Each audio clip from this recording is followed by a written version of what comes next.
సంవత్సరాల తరబడి ఎన్ని మందులు వాడినా మీ మోకాల నొప్పులు తగ్గట్లేదా? ప్రాణ పెయిన్ క్లినిక్ లో అత్యాధునిక చికిత్స. అమ్మలో అనుబంధం, నాన్నలో అనురాగం, కలగలిసిన ప్రేమానుబంధం అన్న ఈ నానుడికి నిలువెత్తు నిదర్శనం మనం ఇప్పుడు చెప్పుకోబోయే ఈ వ్యక్తి.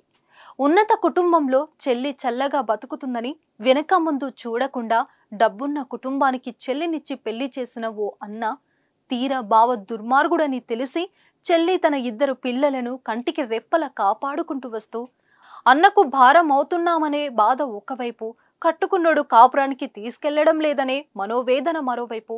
ఈ రెండింటి మధ్య తల్లడిల్లిన ఆ తల్లి ఇద్దరు పిల్లలతో సహా బలవన్మరణానికి పాల్పడిన ఘటన కడప జిల్లాలో తీవ్ర విషాదం నెలకొల్పింది.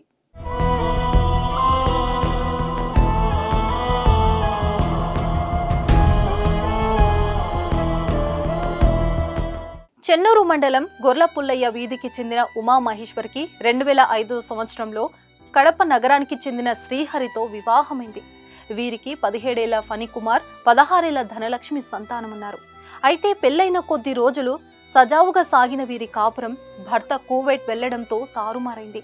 ఎక్కువ డబ్బు సంపాదన కోసమని గల్ఫ్ దేశానికి వెళ్లిన శ్రీహరి అక్కడికి వెళ్లిన తర్వాత కుటుంబాన్ని పట్టించుకోవడం మానేశాడు. ఇద్దరు పిల్లలను సాకలిని ఉమామహేశ్వరిని అన్న చేరదీశాడు.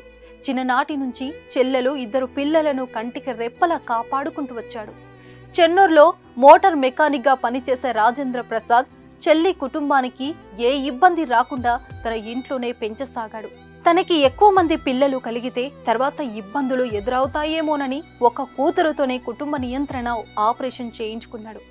అలా అన్న తనని, తన పిల్లలని ఏ లోటు లేకుండా చూసుకుంటున్నా కూడా ఉమామహేశ్వరికి భర్త దూరం పెట్టాడనే బాధ ప్రతినిత్యం వెంటాడుతూ ఉండేది. చెల్లి బావను కలిపేందుకు అన్న రాజేంద్ర ప్రసాద్ చెయ్యని ప్రయత్నం అంటూ లేదు. అదనపు కట్నం ఇచ్చాడు, పెద్ద మనుషులచే చెప్పించాడు, పోలీస్ స్టేషన్ మెట్లు కూడా ఎక్కాడు. కానీ కుటుంబంపై ఏమాత్రం ప్రేమ లేని శ్రీహరి విడాకులకు అప్లై చేశాడు. భార్యకు నెల నెల భరణం ఇస్తానని మాట తప్పి జైలు కూడా వెళ్ళాడు. అయినా మార్పు రాని శ్రీహరి భార్య పిల్లలను కాపురానికి తీసుకెళ్లేందుకు నిరాకరించాడు. కోర్టు చుట్టూ తిరుగుతూ వేలకు వేలు ఖర్చు పెడుతున్న అన్నను చూసి ఉమామహేశ్వరి తీవ్ర మనోవేదనకు గురైంది.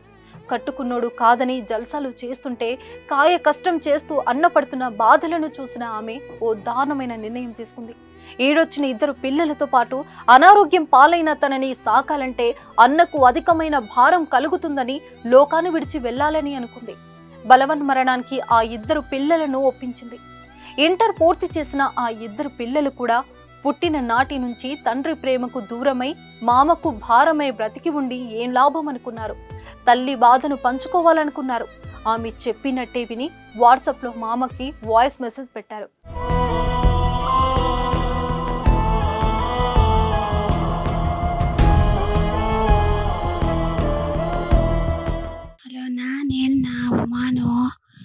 నేను నన్ను నా పిల్లలను బాగా చూసుకున్నావునా, నా సంసారం నిలబెట్టాలని నేను ఎంతో ప్రయత్నం చేసినావునా, నా కోసం మంచిగా తగ్గిపోయినావునా, నా బిడ్డకు ధరణి బాగా చదువు చెప్పినావు, బాగా లక్కించి బాగా చదువు చెప్పించినావునా, నా బిడ్డకు నా ఒకటి నా పెద్ద బిడ్డకు ఒకసారి పనిలో చేర్పించి వాడిని కూడా మంచి ప్రయోజకుని చేసినావునా.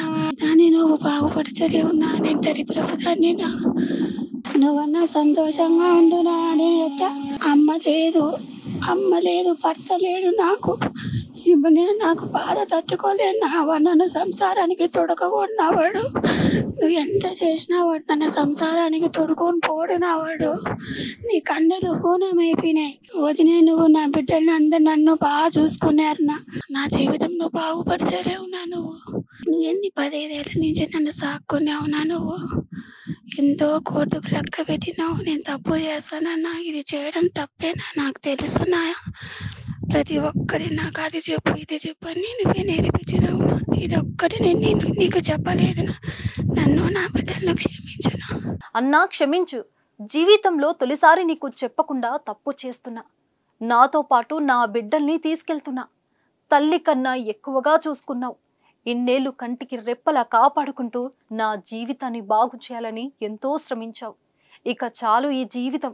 నీకు భారం కాదలుచుకోలేదు. మా ఆత్మహత్యలకు నా భర్త శ్రీహరి, అత్త సరస్వతి, ఆడపడుచు శశికళతో పాటు లక్ష్మీపతి కారణం. వారికి శిక్ష పడేలా చూడు అని ఉమామహేశ్వరి వాయిస్ మెసేజ్ పెడితే, మామ మన్నించు, మరదలిలో మమ్మల్ని చూసుకో అంటూ కోడలు అల్లుడు మాట్లాడిన మాటలు విన్న ప్రతి ఒక్కరి చేత కంటతడి పెట్టిస్తున్నాయి. ఈ మెసేజ్ పెట్టి వారు ఈ నెల 27న సాయంత్రం గుడికి వెళ్తామని వెళ్ళి తిరిగి రాలేదు. వాయిస్ మెసేజ్ విన్న ఆ అన్న గుండె ఆగినంత పని అయింది.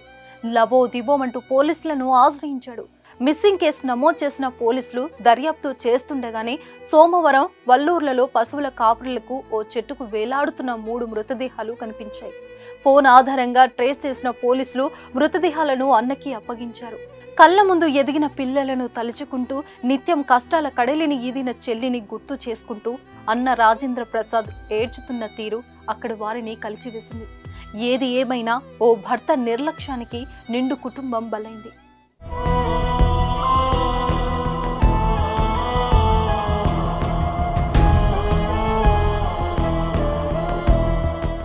సుమన్ టీవీలో మీ పర్సనల్ అండ్ బిజినెస్ ప్రమోషన్స్ కోసం కింది నెంబర్కి కాంటాక్ట్ చేయండి.